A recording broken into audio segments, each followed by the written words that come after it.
салом бинандаи азиз, дар нахустин рӯзи баҳор ба барномаи хабариву таҳлилии ахбори озодӣ хуш омадед. Навтарин таҳаввулоти Тоҷикистону ҷаҳонро ҳамкорони мо аз Душанбе ва Прага дар 15 дақиқаи дигар пешниҳоди шумо мекунанд. шурӯъ мекунем аз сархати хабарҳо. аз як оилаи 7 нафарӣ фақат як писар боқӣ монд. Тасвири шаби фоҷиа дар хонаводае дар шаҳри Душанбе. اومدن آخه کلدور در دور اومدیم طرف دیست شب داریم همده گولک بربوبر خوبه چهارش لگریم چیز نیست. маросими дафни Алексей Навальный пешвои мухолифони ҳукумати Русия дар Москав зери тадбирҳои сахти амниятӣ сурат мегирад. ва маъмурони милиса 6 моҳ аст ҷавонеро пайдо карда наметавонанд ки бо ваъдаи кӯмак пули як марди нобиноро ғорат кардааст. вай рафта тариқи интиқол 2000 сомони дигара аз картаи мо бо руфта гирифта будааст тариқи онлайн. аз як оилаи калон ки шаби 28 феврал дар Душанбе даргузаштанд танҳо як нафар зинда мондааст. шаби бебарқу сарде ки падару модар бо 4 фарзанд ба хоби абад рафтанд, писари онҳо дар хонаи бобову бибиаш будааст. талоши гарм кардани хона бо як роҳи ғайримуқаррарӣ ва хатарнок сабаби аслии фавти 6 узви ин оила будааст. мулло Раҷаб Юсуфзода ва Амир Исоев ба ҷои ҳодиса рафтанд ва бо пайвандони мотамзадаи хонавода суҳбат карданд. روز 28 فوریه از این خانه یک بار 6 تابوت را برآوردند. پدر و پسر و 4 فرزند خردسال. به فرضیه پیشکی آنها نفسگیر شدند. شاهدان و نزدیکان میگویند خانواده مظفر دولتوف شب حادثه از بس که برق نبود برای گرم کردن خانه در تغاره آتش روشن کردند. علاوالدین سیمومینوف در این محله زندگی میکند و شاهد آن روز تلخ است. اومدن آخه کلدور در دور اومدیم طرف دیست شب داریم همده گولک بربوبر خوبه چهارش لگریم چیز نیست. یک شایست خوبه چون بگیریم بلنسش میبریم. دیگه من یک شاهوش کنم پیش شوخ کنم که شوخ خیلی کنیم کرخ سنش یک شاهوش کنم موارم برای جا رو بردم وچهش برای جا برو بردم وچهش در خونه پرگی با اینجا یک تغییر خاکستر میبگیرم کلدور من اون خیلی کور شدیدم.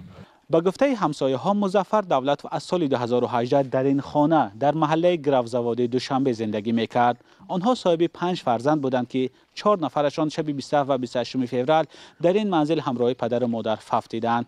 پسر کلانی این خانواده همراه والدان مظفر در محله 33 دوشنبه زندگی میکرد و از این خانواده تنها او در حیات ماند.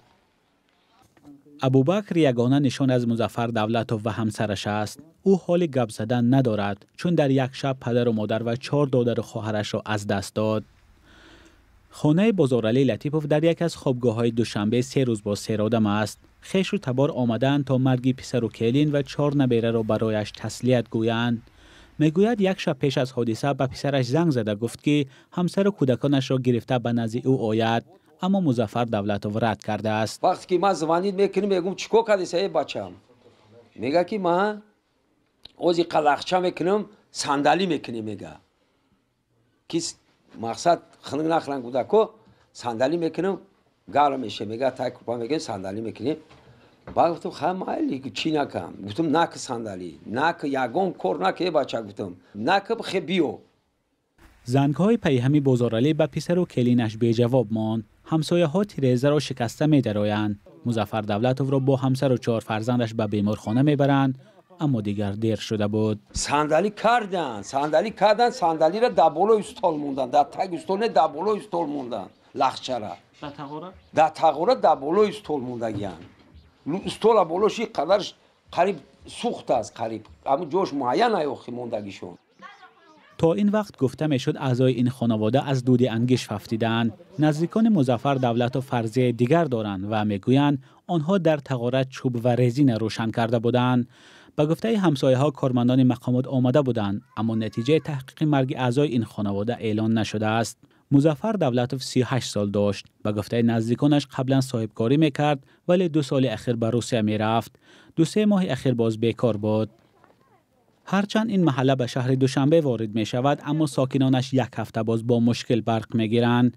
شاهدان میگویند شب مرگ مظفر دولتوف و همسر و 4 کودکش نیز برق قطع شده بود. هوا سرد بود و صاحبان این خانه تلاش کردند با علاج خود را گرم کنند، ولی بیخبر از آن که همه یک جای این دنیا را پدرود میگویند و دیگر هیچگاه از این در وارد نمیشوند.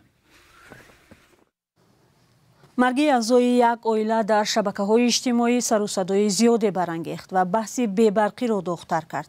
بسیاری‌ها در سر زدن این فاجعه مقامات ساحه انرژتیکا را متهم کردند. عین زمان صحبت درباره سبب‌های فاجعه و بی‌احتیاطی هنگام گرم کردن خانه‌ها کم نیست. در رابطه با همین مسئله همکاری ما امیر ایسایف با جمشید کمالزاده سردار سرریاست حفظ اهالی در کمیته حالت‌های فوق‌العاده صحبت داشت و نخست از او درباره سبب‌های فاجعه در این خانواده پرسید. موافق معلوماتی که با کمیته وارد گردید، آنها هنگام استفاده برای انگشت برای گرم کردن خانه یعنی صندلی با چنین حالت گرفتار شدند.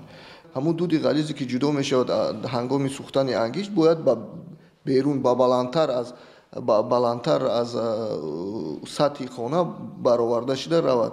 در بعضی موردها همون لخچه سوخته شده که همون وقت گاز کربن جدا میکنند در صندلی ها جای میکنند که بوی دود غلیظ با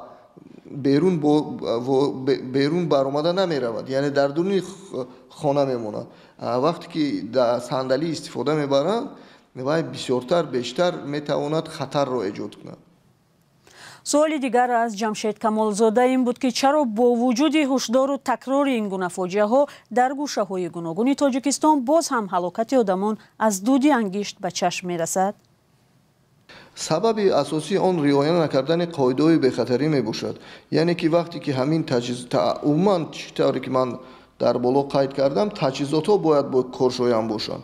یعنی تجهیزات ها با اگر ما اهمیت ندادیم سری وقت همون قبرهای دودکش رو تازه نکردیم از دوده ها یا که عموما هنگام همون دریچه آتشدان کشوده موندیم که وای کشیش دود نباشد و همون دود غلیظ انگشت به داخل خانه وارد شود، اون میتواند به حالت ناگوار آورده حادثه ناخوش رو به بار بیارد.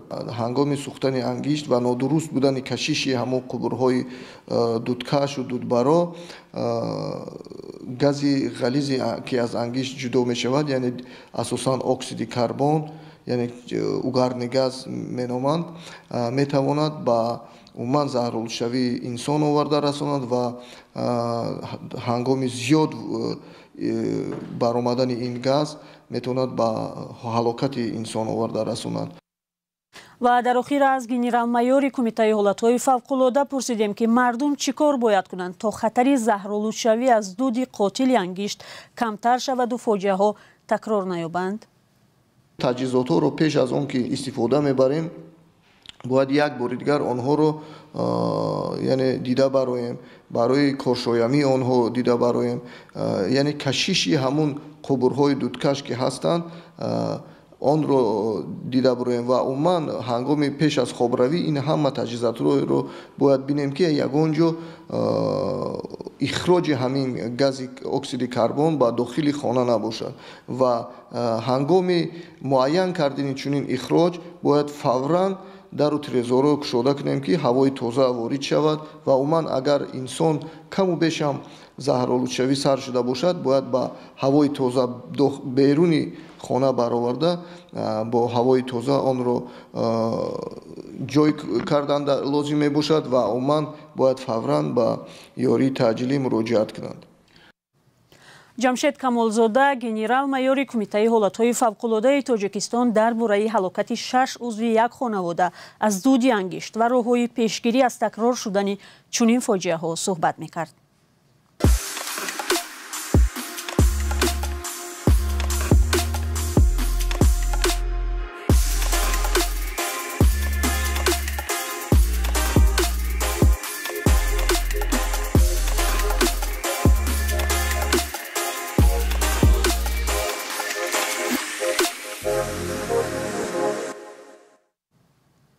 امروز در شهر مسکو مراسم ویدو با رهبر مخالفان الکسی ناوالنی جریان دارد.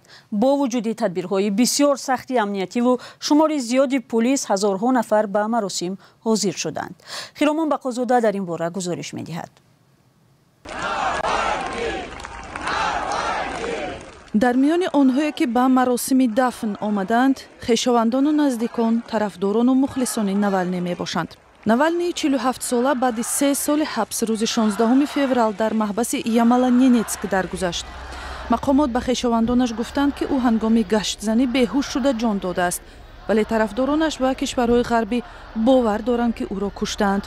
امروز مراسم جنازه در عبادتگاهی نزد قبرستان باریس است که در مسکو برپا شد. در میان آنهایی که برای ویدا رفتند، دیپلمات‌های خارجی از جمله سفیر ایالات متحده آمریکا در روسیه هم دیده شد. گروهی از مردم بیرون از کلیسا این شعار را می‌دادند که ما نمی‌ترسیم.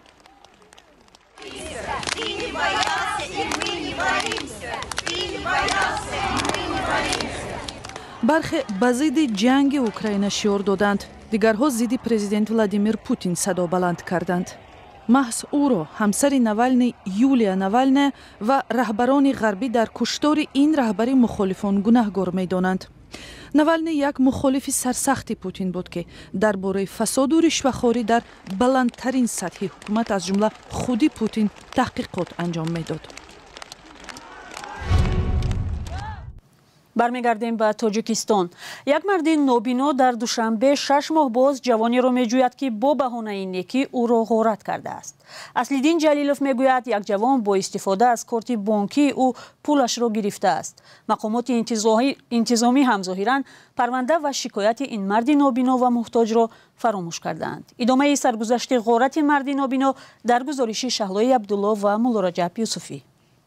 من خیلی ایستاده خواست که کارت را بزنم. من خیلی در پشتش همینجا یک بچه ها راست شدین. همینجا صدای مردی را شنیدم که گفت که اگر نادرست دیسای کارت را گفت کارت درست میگیره. از بس که دخترچه من اونقدر باوری نبود برای کارت زدن، همینجا وای از ما استفاده بود. و یک زن همینجا صدا برآورد که برادرم اینو نمیدیدین، چشمشون نمیدیده، همینا پولش گرفته تیگو و همین چیزا ممن میگفت است. دخترچه من علیجا بیرون کرد و این طرف کرد و خودش همینجا ایستاده با ما 1000 سومانی گرفته داد. بعداً این مرد نابینا از دزدی پولش از کارت بانکی نقل میکند که خویشاوندان برای طبابتی فرزند بیمارش فرستاده بودند. 4000 سومانی مبلغ روان کردن که وای پسرچه خوردی ما در بیمارخانه قریه بالا طبابت گرفته برده می آوردیم و همون خاطر 4000 سومان همون سحر مرا کمک کردن. اصلیدین 38 ساله با کمک نزدیکان راه می رود. روز واقعه دخترش او را همراهی می کرد.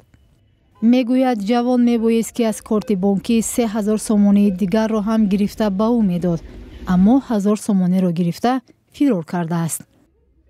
دیرتر اصلیدین نابینا از پیامک بانک آگاه شد که آن جوان تمام پول او را از کارت گرفته است. وای کارتای ما را صورت گرفته بوده است. وای رفته طریق انتقال 2000 سومان دیگر از کارتای ما با رفته گرفته بوده است طریق آنلاین. اینا مرکزی دوشنبه سیتی به ما انیق کرده داد. حادثه 6 ماه پیش رخ داده است، ولی با گذشت نیم سال تا حال جوانی را که پول مرد نابینا را تصرف کرده بود دستگیر نکردند. اصلیدین جلیلوف و همسرش که هر دو نابینا هستند با 3 فرزند برای زندگی بهتر از ناحیه دنغره به دوشنبه آمدند. اجاره می نشینند. با فروش سلپند در بازار کاروان و نفقه معیوبی روز می گذرانند. اصلیدین برای حل مشکلش به بانک مراجعت کرده است. در آنجا با او گفتند پیدا کردن قانون شکن و جنایتکاری که با وعده نیکی پول اصلیدین را ربوده است کار مقامات ملیسا است. مقاماتی که به قبل مرد نابینا هیچ کاری تا کنون از دستشان نیامده است. برنامه اخباری آزادی را در همین ثانیه ها به پایان میبریم. تشکر از شما که تا این لحظه ما را همراهی کردید. نشر خبرها با عکس و ویدیو در سامانه رادیوی آزادی و صفحه های آزادی در فیسبوک و اینستاگرام، تیک تاک و تلگرام و یوتیوب دوام دارد. خبرهای رادیوی آزادی را پیگیری نمایید. خود را احتیاط کنید و خدا نگهدارتان.